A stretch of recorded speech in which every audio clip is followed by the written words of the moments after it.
Welcome back to yet another tutorial. Now, I've already gone through a bunch of other stuff in some of the other videos that I have or have not posted, depending on how lazy I'm being. So I figured I would just take a minute to kind of go through some of the basics that I haven't really gone over because, I don't know, some people might be interested in figuring them out. Now, before I go too far with this, you should know that in your options, on the PC anyways, you can customize your key bindings. There's a bunch of different options, but the main thing I want to point out is crouching. Whether you do a toggle crouch or a hold the crouch, if I remember correctly, it starts off as control, which in theory is great because, you know, control for crouching, yeah, that makes sense. But you'll notice right here, your sprinting is set to shift. Now there's some moves that you can do here as far as, you know, your parkour style selection that requires you to be running and then do something.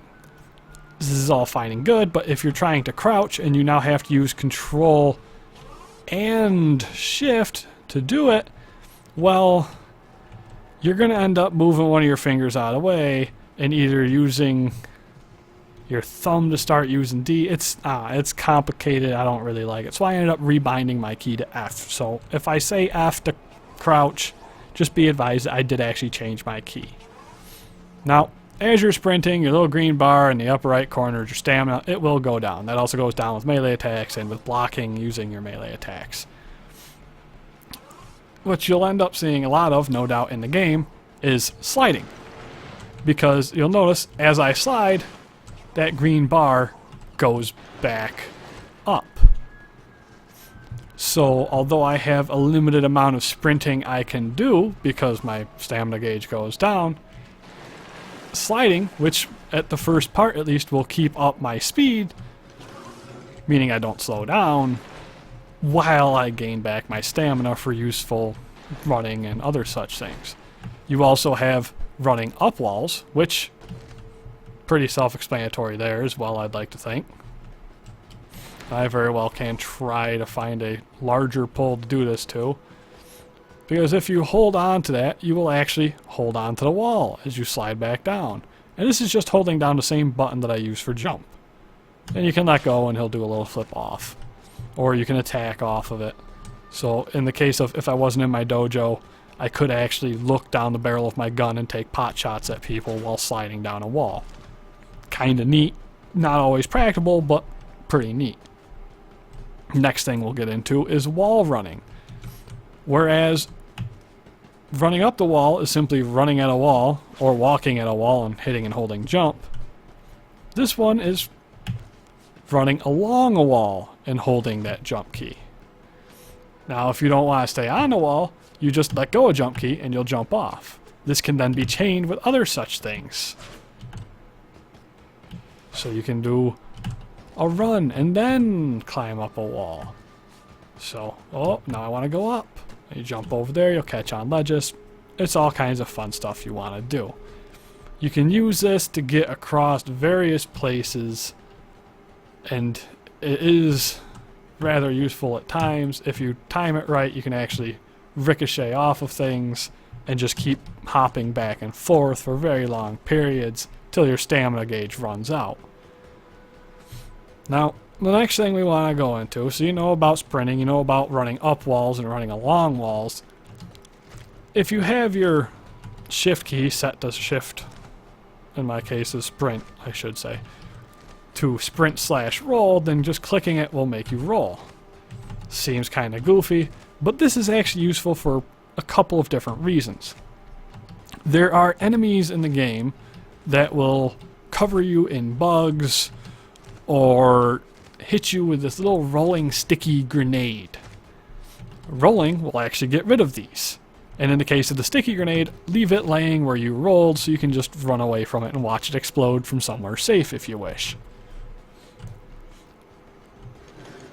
Now, if you're running, it doesn't really do much different. You can chain them together. It does still use stamina to do the roll. As you can see, the bar kind of going down in the upper right. Most of the time, it is arguably easier to just run out of the way with a sprint of something than it is to do a roll out of the way. Because of course when you're doing a roll, you're not really gaining any momentum. If anything, you're losing momentum, and if you're trying to get out of the way of something, usually you don't want that. Now there is a little combination of things though.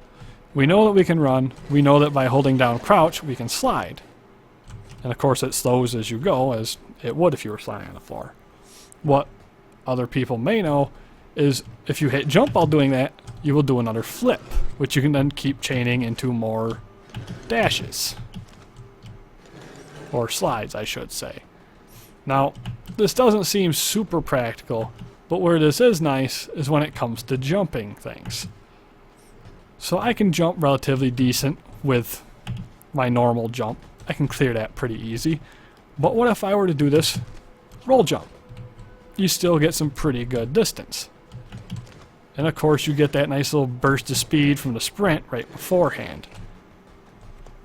Another effect that I cannot show you in here because the dojo doesn't really allow the weapons is called coptering, which in effect is using a melee weapon quick attack, which is a keybind in the option menu, to do a spin attack while sliding or while jumping through the air and sliding. And it gives you quite a little burst of speed and distance depending on the weapon. Heavier weapons, not always that impressive, whereas the longer, quicker weapons like some of the dual daggers and dual axes and the likes will really just send you across the stage.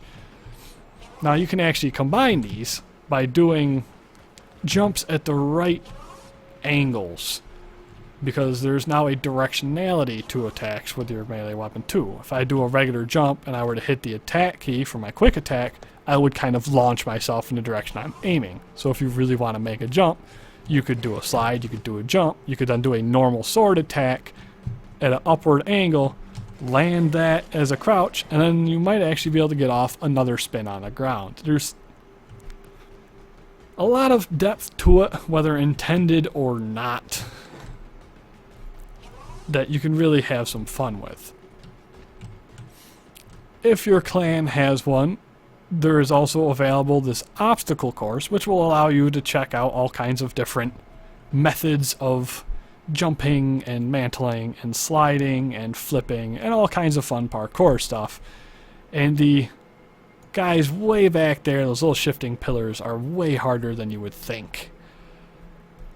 But not all clans will have this because intents purposes it is kind of a useless room. But if it is there, it at least gives you a nice safe spot where you can practice all your stuff. Of course it requires you to have dojo and the actual room, but that's pretty much where you get to it. Most of the other mechanics, such as shooting things, are pretty self-forward, and using the abilities, whether you use number keys or use selected, are rather straightforward after you get used to the moves, so I'm not really going to go into that much. I just wanted to go over some of those little tidbits that people just might not realize or not really understand why they see so many people when they're playing a stage in a public match that just keep sliding around instead of running, because it really gets your stamina up. So it's relatively practical to do because you're not losing speed. Does it look kind of goofy? Yes. But you are supposed to be like a space ninja of sorts, so it's not really going to hurt any if they catch you sliding around like a madman. The other nice bonus to sliding is you can shoot your gun while sliding, meaning you're still going with your speed and you're shooting, and you can aim while shooting and you're not slowing down.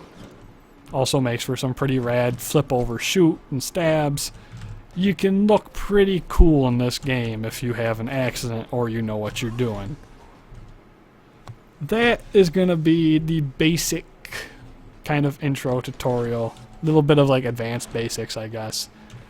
There's some stuff I probably will not actually get into, although if it ends up being something that people really want to, I can go through and I can kind of start elaborating on things. But there's a bunch of variety in the game, even if there isn't a lot of variety, and that won't make a whole lot of sense, but when it comes down to it, you're playing a third-person shooter